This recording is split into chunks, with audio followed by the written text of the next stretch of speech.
अस्सलाम वालेकुम, मैं शाहिद हुसैन हूँ। इस वक्त सुप्रीम कोर्ट कराची रजिस्ट्री से आपको रिपोर्ट कर रहा हूँ। आज दूसरा रोज़ है सुप्रीम कोर्ट में। चीफ जस्टिस ऑफ पाकिस्तान अहम तरीन मामलात की समाअत कर रहे हैं।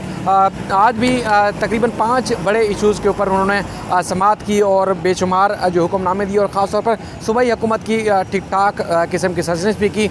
अमूमी तौर पर तासुर ये मिलता है कि अदालतें बरहमी का इजहार करती हैं, तशवीश का इजहार करती हैं, गुस्सा करती हैं, लेकिन उसके बाद फिर अमल दरामद नहीं होता। लेकिन बेशुमार ऐसे हुक्मनामे जिस पर अमल दरामद हो भी रहा है, और अगर जहाँ अमल दरामद नहीं होता तो वहाँ पर उनको शदीद अफसरान को सज़ा भी अदालत की जानिब से दी जाती है। बहरहाल आज जो जिन मामलात की समाअत हुई, सबसे पहले 2 इशूज़ के बारे में आपको बताएंगे। मेरे साथ इरफान हक साहब मौजूद हैं।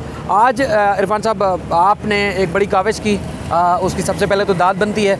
बहुत सारे जो कराची से मोहब्बत करने वाले लोग हैं, कराची की जो सकाफती विरसा है, एक हेरिटेज है, इमारतें जो बहुत पुरानी इमारतें हैं, उस हवाले से बहुत ज़्यादा लोग मोहब्बत करते हैं। और आपको पता है कि पूरे पाकिस्तान में अगर सबसे ज़्यादा कल्चरल अगर कुछ चीज़ें हैं तो वो कराची में। तो आज डेंसो हॉल की जो तस्वीर थी वो पेश करने का मकसद क्या था, और फिर अदालत ने क्या हुक्मनामा जारी किया उसमें? देखिए, आप जो हमारे यहाँ हेरिटेज है, बिलखुसूस जो ये ओल्ड सिटी एरिया में बहुत सारी ऐसी इमारतें हैं जिनको हेरिटेज डिक्लेयर किया गया है। इसके अलावा भी कई तारीख़ी इमारतें हैं, कौमी विरसा है हमारा। उससे हमें देख के अफसोस होता है कि उसका न सिर्फ तहफ़्फ़ुज़ नहीं किया जा रहा, बल्कि ये भी नहीं देखा जा रहा कि उसमें क्या कुछ ख़राबी पैदा की जा रही है। डेंसो हॉल के करीब हमने एक इमारत को 2 रोज़ कबल देखा था। मेरे साथी शायान सलीम भी मेरे साथ थे और उन्होंने वो तस्वीर बनाई थी। एक हेरिटेज की बिल्डिंग थी जिसमें 2 फ्लोर इजाफी ऊपर बना दिए गए थे, जिसकी इजाज़त नहीं है हेरिटेज में आप किसी किस्म की कोई वो करें तरमीम और किसी किस्म की तामीरात। तो ज़ाहिर है कि वो देख के दुख होता है। पूरा बर्न सोल्ड और पाकिस्तान चौक, जिसका चीफ जस्टिस भी जिक्र करते रहते हैं, यही हालात हैं वहाँ पे तारीख़ी इमारतों के। तो वो तस्वीर हमने पेश की चीफ जस्टिस ऑफ पाकिस्तान को, तो उन्होंने उसका फ़ौरी तौर पर नोटिस लिया और सेक्रेटरी कल्चर को वहाँ पर जो मौजूद थे उनकी न सिर्फ सजनिश की, बल्कि अपने रिमार्क्स में कहा कि आप लोग हमारे जो तारीख़ कौमी विरसा है उसको ख़त्म कर रहे हैं, उसको तबाह कर रहे हैं, उसका ख्याल नहीं रखते। आपके अफसरान दफातर में बैठ के सिर्फ रिश्वत लेते हैं। और सख्त सजनिश के बाद अदालत ने हुक्म दिया है कि 1 माह में आप ये कब्ज़ा ख़त्म कराएँ और जो 2 फ्लोर ऊपर इजाफी बनाए गए हैं इसको तोड़ें, और 1 माह में ये तमाम तर कार्रवाई मुकम्मल करके रिपोर्ट पेश करें और इस बात को यकीनी बनाएं कि जो हेरिटेज है उसको सिक्योर किया जाए, उसको महफूज बनाया जाए, उसको प्रिजर्व किया जाए। तो ये एक बहुत अच्छी पेशरफ्त है, क्योंकि कराची में ऐसे कई इलाके हैं और कई इमारतें हैं जिनके तहफ़्फ़ुज़ की बहुत अशद ज़रूरत है। मतलब एक और बड़ा केस मादरत, आपको टाइम आपका ज़्यादा ले रहा हूँ, ये जो ख़ास तौर पर घर में जो नामौलूद बच्चों का इंतकाल हो जाता है, उसमें आज सेक्रेटरी सेहत की जानिब से रिपोर्ट पेश की गई। उस पर भी अदालत ने काफ़ी गम गुस्से का इजहार किया। तो क्या ऐसी नौबत पेश आई कि अदालत ने सरकारी अफसरान के बारे में कहा कि हम हुक्म देंगे कि इनका इलाज भी प्राइवेट अस्पतालों में नहीं होगा, और फिर हम हर दफ़ा पीपल्स पार्टी की गवर्नमेंट आती है या PTI के वहाँ जो MNAs हैं वो जाते हैं, दावे करते हैं कि वहाँ की फलाह बहबूद के ऊपर काम हो रहा है, वहाँ पानी की फराहमी, सेहत के काम जो है वो कर रहे हैं। लेकिन अदालत में आज क्या कुछ हुआ जिसकी वजह से सजनिश का सामना करना पड़ा उसको? देखिए, आपको याद होगा कि 2017 और 18 में इसकी जब समाअत शुरू हुई थी, मेरे ख़्याल है 17 या 18 में 400 बच्चे वहाँ पे जाँ बाक हो गए थे ग़िज़ाई किल्लत से। ये बहुत बड़ा मसला है तरपारकर का। हमें भी पता है कि वहाँ पर किस तरह माओं और बच्चों के साथ प्रॉब्लम्स हैं। बच्चा और बच्चा दोनों ही मुतासर होते हैं ग़िज़ाई किल्लत की वजह से, पानी की कमी की वजह से। तो अदालत ने इसका सो मोटो नोटिस लिया था। साबिक़ चीफ जस्टिस ने, जो साकिब निसार साहब उस वक्त चीफ जस्टिस से उसका केस चला था, और वही केस अब ज़ाहिर है कि दोबारा अमल दरामद पर है। तो आज वो सब समाअत पर केस लगा तो अदालत ने ऑब्ज़र्व किया। बल्कि आपने देखा कि जस्टिस इजाज़ुल हसन ने ख़ुद बताया कि हम एक दफ़ा ख़ुद गए थे मिट्टी सिविल अस्पताल, जिसको आप बहुत ही मॉडल अस्पताल कह रहे हैं, वहाँ हम गए थे। तो वहाँ पर ऑपरेशन थिएटर मॉर्चरी लग रहा था, ऐसा लग रहा था कोई मुर्दा खाना है। वहाँ पे सहूलियात नहीं थी, आलात नहीं है, मशीनें नहीं हैं, मेडिकल अमला तक नहीं था। इजाज़ुल हसन साहब का कहना था कि एक डॉक्टर वहाँ मौजूद था जिसने बताया कि उसे कल रात को बुलाया गया है, ये कह के आप कल आ जाएँ। तो वो इस बात पर बहुत नाराज़ थी अदालत कि इतने बड़े बड़े आप दावे करते रहते हैं चीज़ों को ठीक करने का। मिट्टी सिविल अस्पताल, मिट्टी के हवाले से तो हुकूमत ने बहुत दावे किए थे, पीपल्स पार्टी की सूबाई हुकूमत ने, कि हमने उसको ठीक कर दिया है, सारी सहूलियात वहाँ दे दी हैं। मगर आज आपके सामने जब रिपोर्ट आई तो अदालत ने कहा कि वहाँ कुछ भी नहीं है, अमला तक नहीं है। लेडी हेल्थ वर्कर जो आपने करोड़ों अरबों रुपए उस पर लगाए हैं वो कहाँ हैं? वहाँ लोगों को वो गाइड क्यों नहीं करती हैं ख़वातीन को जाके? जो अमला है वो कहाँ होता है। इसलिए बहुत सख्त हुक्म अदालत ने दिया है कि वहाँ पे जो डॉक्टर भर्ती होगा, जो मेडिकल अमला भर्ती होगा, 3 साल तक उसका किसी और जगह ट्रांसफ़र नहीं होगा, वो थरपारकर में ही ड्यूटी देगा। किसी और उसकी ज़रूरत कहीं और पड़ेगी तो फिर आप 3 साल के बाद उसको ले जा सकते हैं। 3 साल तक वो वही ड्यूटी देगा। इस बात को यकीनी बनाया जाए कि जो सिविल अस्पताल मिट्टी है और जो छोटे मेडिकल यूनिट्स हैं वहाँ पर तमाम तर सहूलियात को बहाल किया जाए, सहूलियात वहाँ पर मुहैया की जाएँ, वहाँ पर मकामी लोग। और यही वजह है कि अदालत ने रिमार्क्स दिए कि जो सरकारी अफसरान हैं और आपके मिनिस्टर्स हैं, ये तो आगा खान अस्पताल में जाके इलाज कराते हैं, गरीबों को वहाँ मरने के लिए आपने छोड़ दिया है। और अदालत ने, चीफ जस्टिस ने ख़ुद ये ऑब्जर्वेशन दी कि आपको हम हुक्म देंगे कि ये जितने सरकारी अफसरान हैं, बिलखुसूस सेक्रेटरी लेवल के, कि जाके मिट्टी में अपना इलाज करवाएं सिविल अस्पताल में। यहाँ से 4-5 घंटे लगेंगे, रास्ते में जिसकी किस्मत होगी वो बच जाएगा, जिसकी किस्मत नहीं होगी मर जाएगा।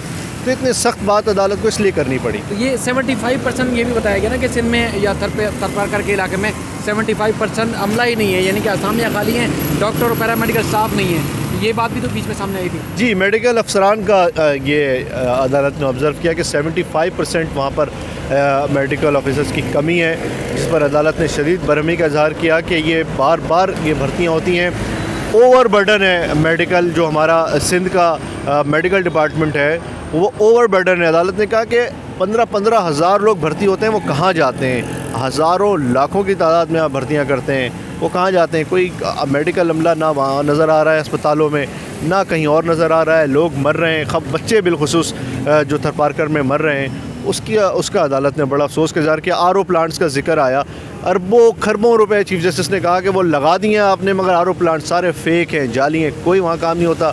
पानी वहाँ पर मिल जाए अगर तो ऐसा पानी होता है कि जिससे आप हाथ नहीं धो सकते, वॉश नहीं कर सकते अगर साबुन लगा ले तो बहुत सख्त रिमार्क्स अदालत ने दिए। सिंध हुकूमत के लिए ये लम्हा फ़िक्रिया होना चाहिए। अगर ज़रा सी भी उन्हें फ़िक्र है अपने सूबे की और आवाम की, तो चीफ जस्टिस और सुप्रीम कोर्ट की जो ऑब्जर्वेशन है उस पर गौर ज़रूर करना चाहिए। मतलब आपका बहुत शुक्रिया।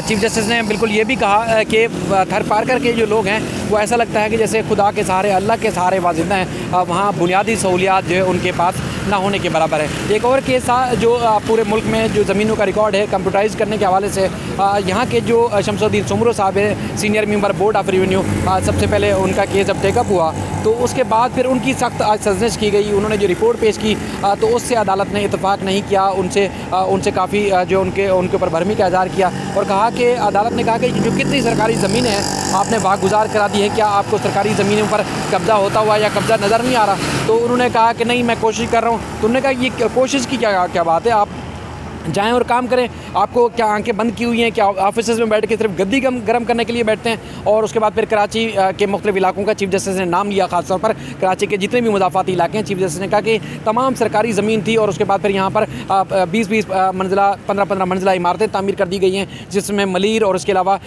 जो मलीर रिवर है उसकी बात की गई। इसके अलावा अदालत ने कहा कि जो ट्राइब्यूनल बनाए गए हैं कि जो एंटी इंक्रोचमेंट ट्राइब्यूनल, उनके अंदर केसेस चलेंगे कि किसी ने गैर कानूनी तामीरात की हुई हैं या किसी ने ज़मीनों पर कब्ज़ा किया हुआ है, तो उसके अगर रिपोर्ट जो पेश की गई उसमें ख़ास तौर पर लाड़काना, बेनज़ीराबाद और इसके अलावा सक्कर और हैदराबाद की रिपोर्ट पेश की गई, तो वहाँ ट्रिब्यूनल में जज तो तैनात हैं लेकिन वहाँ पर केसेस नहीं हैं। तो चीफ जस्टिस ने और जस्टिस एजाज़ अहसन साहब ने कहा कि क्या वहाँ की ज़मीनों पर कब्ज़ा नहीं है, क्या हैदराबाद के ऊपर इंक्रोचमेंट नहीं है, और कराची में इतने बड़े शहर में जहाँ हर दूसरे प्लाट पर जो है वो कब्ज़ा हो गया है, तामीरात हो चुकी हैं, तो क्या यहाँ पर सिर्फ 9 केसेस जो है वज़ीर समात हैं? तो उन्होंने यही कहा कि मैं कोशिश कर रहा हूँ। तो उन्होंने कहा कि आप जो है वो लगता है कि किसी के साए के नीचे हैं या आपने ये कुर्सी ख़रीदी हुई है और इसके लिए बैठ के काम करते हैं, तो आप जो ज़मीनों पर कब्ज़ा है वो उसको खाली नहीं करवा रहे। अब वो जब बाहर आए तो उन्होंने, जब मैंने कोशिश की कि उनसे बात की जाए जो senior member board of revenue, तो उनका कहना है कि उन्होंने तकरीबन कोई 70% जो ज़मीन है सरकारी वागुजार करवा ली है सिंध में, लेकिन चीफ जस्टिस ने उनकी रिपोर्ट पढ़ी नहीं, इसलिए उन्होंने इनसे ये बात की। तो मैंने कहा कि उन्होंने, चीफ जस्टिस ने इल्ज़ाम आयद किया वहाँ आपके ऊपर रिमार्क्स में, कहा कि जो बोर्ड ऑफ रेवेन्यू के अफसरान हैं वो जालसाजी करते हैं, जाली दस्तावेज़ात बना कर देते हैं। यूनिवर्सिटी रोड हो गया, मलीर और इसके अलावा दीगर जो इलाके हैं वहाँ पर जो है वो सरकारी ज़मीनों के ऊपर तामीरात कर दी गई हैं। तो उस पर उन्होंने कहा कि मैं नहीं करता, दीगर जो अफसरान होंगे वो करते होंगे। तो चीफ जस्टिस ने तो भत्ते का लफ्ज़ इस्तेमाल किया था कि जो सरकारी अफसरान हैं भत्ता लेते हैं। तो उन्होंने कहा कि मेरे जो दोनों तरफ बैठे हुए ये नोट कर रहे हैं कि मैं कौन सा अच्छा काम कर रहा हूँ तो कौन सा बुरा कर रहा हूँ। तो मैंने कहा इसका मतलब है फिर आप किसी और को जवाब दे नहीं है। तो वो कहते हैं सिर्फ अल्लाह के अलावा वो किसी को जवाब दे नहीं है। तो अगर अल्लाह को जवाब दें तो फिर सरकारी नौकरी क्यों करते हैं, यहाँ पर भी तो जवाब बनता है। बहरहाल अब अदालत ने जो सरकारी ज़मीनें हैं सूबे भर की उनको बागुजार कराने का हुक्म दिया है और बेशुमार चीज़ों की निशानदेही हुई है, क्योंकि केसेस में तवील तरीन समाअत होती है। वर्ड टू वर्ड ज़ाहिर है रिपोर्ट करना शायद मुनासिब ना हो, लेकिन हम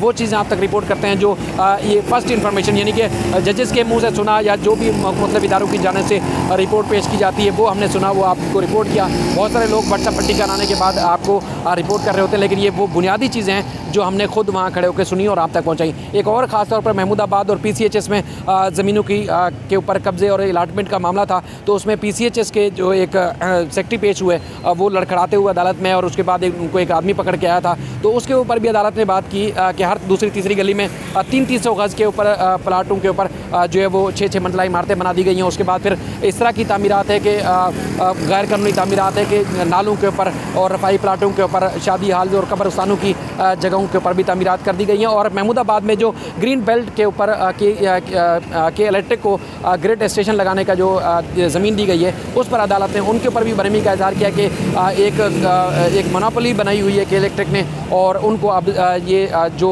ग्रिड स्टेशन है यहाँ से रिमूव करें और ये रफाई प्लाट जो है किसी कमर्शियल एक्टिविटी के लिए इस्तेमाल नहीं किया जा सकता। अब एक दिन का टाइम दिया गया है। मज़ीद जुम्मे के रोज़ जो है ख़ास तौर पर कराची रजिस्ट्री में अहम तरीन होगा, जिसमें न सिर्फ कराची में तजावज़ात से पाक करने, इसके अलावा जो दीगर जो तजावज़ात और उसके अलावा सिविल एविएशन अथॉरिटी और दीगर जो रफाई प्लाटों के ऊपर कब्जा हो चुका है उसकी रिपोर्ट पेश की जाएगी। उस सिलसिले में भी आपको अपडेट करेंगे। अपना ख्याल रखिएगा। अल्लाह हाफ़िज़।